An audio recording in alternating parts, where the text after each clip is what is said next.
Music by Mantu Mani. घसेलू cream की मलेलू पाउडर बेल लेखा गोल बाटे दुनु बालाउडर। अरे का घसेलू क्रीम की मलेलू पाउडर बेल लेखा गोल बाटे दुनु बालाउडर।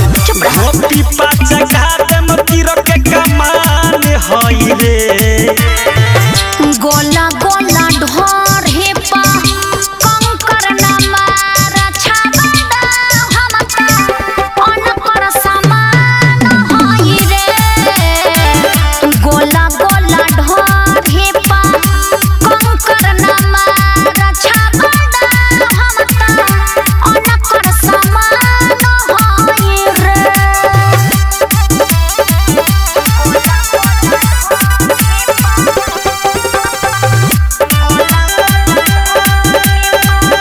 रिया फिल्म्स रिकॉर्डिंग स्टूडियो दिल्ली। के हवा के लइका सा पड़ला बा पाछे रे। ई ढोढ़िया हमारा ला ह पैसा के गाछे रे।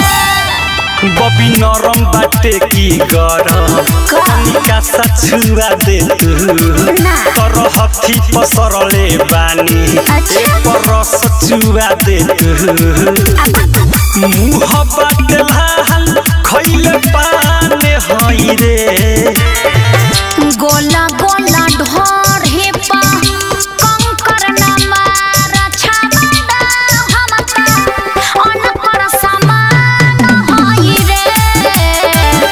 गोला गोला ढोर हे पा कंकर न मार छाबड़ा हमका अनकर समान हई रे।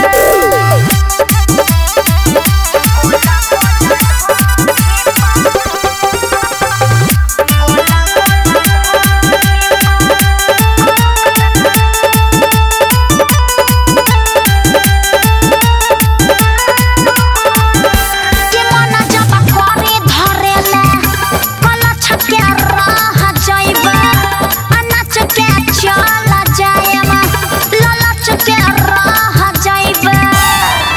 मन करे बिछा के पटिया हम पटाई तोरा देहा पह तोरा लगे देले बानी ठेहिया सुन चल हमरा ठेहा पह ना थारू बिकिराज के तुझानी हई रे गोला गोला ढोर